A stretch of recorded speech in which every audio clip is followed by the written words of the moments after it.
So welcome back to the studio. I thought I'd try a slightly different format today, but before I get into the more carving and working on the marble disc, I had something to show you, and I thought it would be interesting. So um, here we go.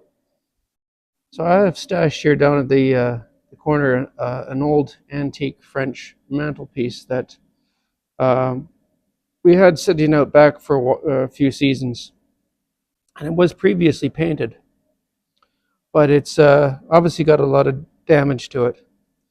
These are the backs of the legs. You can see the beautiful punch work. Probably about 100 years old or so. I think that it's not a terribly. I don't know if you can see the carving details. Not a terribly fancy piece. It's not terribly well executed, but it is still a nice rustic piece. It's got some fluting on it. So I thought that it would be a shame to let this piece go to waste. And as you can see, the paint is coming off nicely, just naturally peeling off, which is great. So I thought I would do some some restoration. I thought that might be some interesting content, just showing some of the basic techniques of restoring an old mantle, particularly a French limestone mantle. And I thought that might be an interesting bit of content that would be relevant for people that maybe you have a house that has needs some stonework done, and you don't have the means or the resources to get the work done by anybody else, and so I'll be able to show ways of doing sympathetic repairs that don't devalue a piece, which is really important. It's important to maintain the historic fabric, but always in a reversible manner, which is something that is rarely done these days. A lot of repairs they're quite damaging. This piece has been repaired before. I'll just show you some of the. This is a piece that had been epoxied on, and you can see the epoxy not really very well done, and quite a it's not in the Portland cement on the back. All the things you shouldn't do with an old mantle, particularly a soft limestone mantle. So I'm going to be covering that, and I thought that would be some interesting content, something to look forward to coming up soon. And so it's always interesting.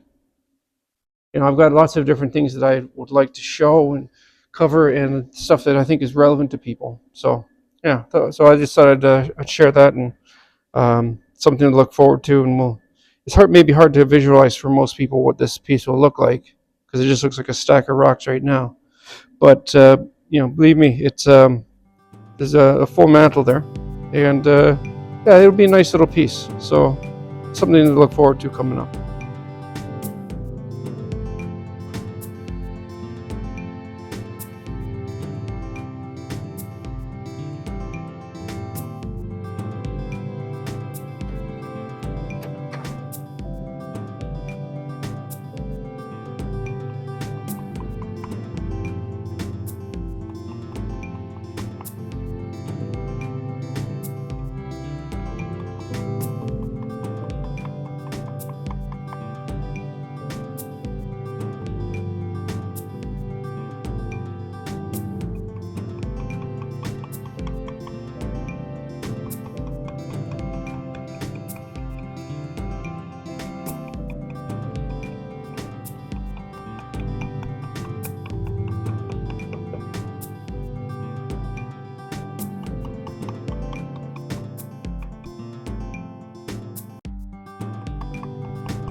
Okay, so in the last video, um,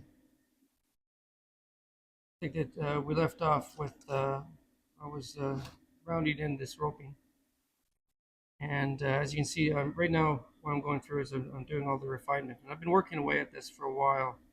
I didn't film it,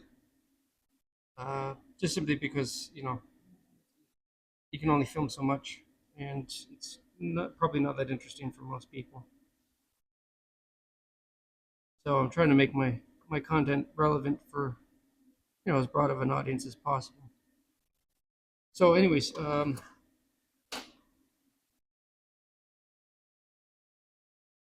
what I'm doing is any carving process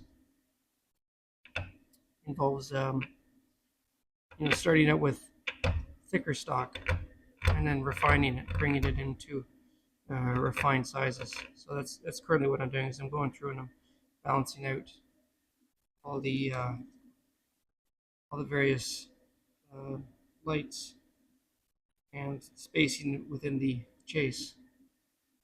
So in the end, once I establish a balance, then I'll know what my final size is, and I can go through and I can mark them all out and finish them off. And that way, it allows you to really get the finish that you want.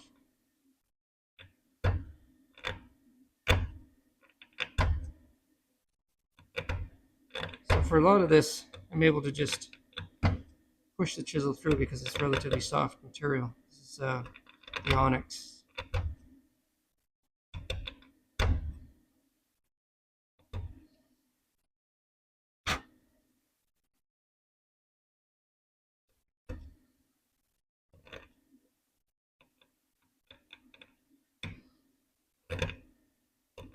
For the insides, I'm using what's called a bullnose, which is just a curved chisel. And if you haven't watched any of my videos in the past, you'll see me using a lot of various different types of bullnose chisels, different radiuses, radii. There we go. So you can see that we got always a variety, and this is just a fraction of what we've got. They're handy for all kinds of various tasks. And yeah, so that's one of the uses for them.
So this stage that I'm working on right now is the fillet that will accept the uh, onyx beading.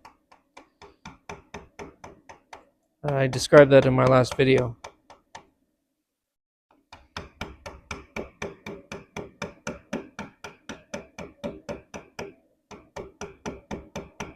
So I've been working this around down to the epoxy line.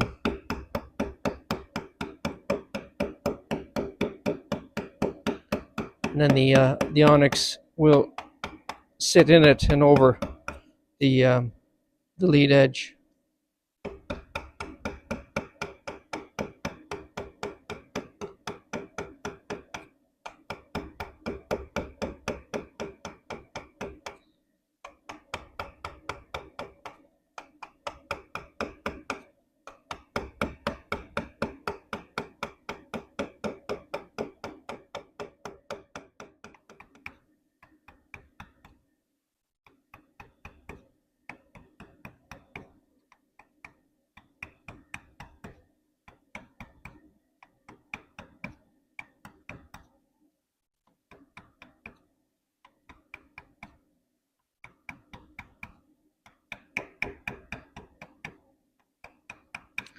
Absolutely beautiful marble for working by hand.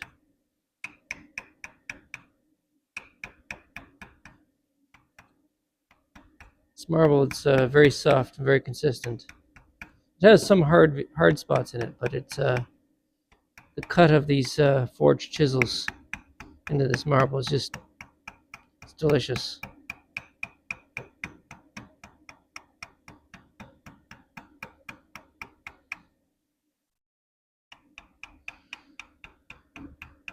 Not all marbles are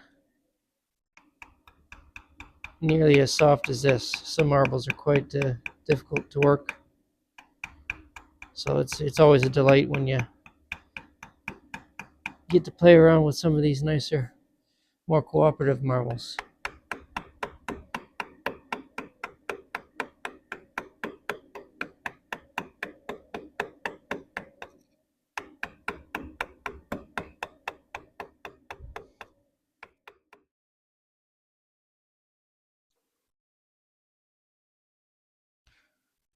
So the next task will be to take pieces that I've selected and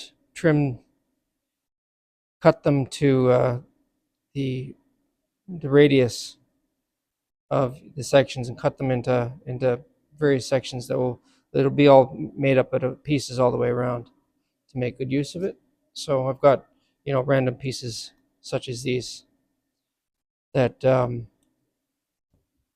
they're all from the same lot, so that the colors are the same as the roping, and that's yeah.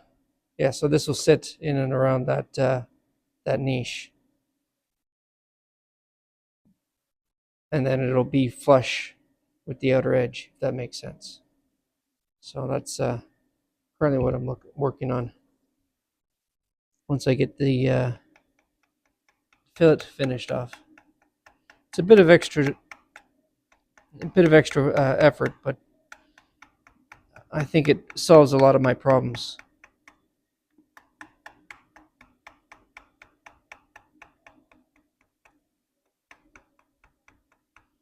It's a nice detail.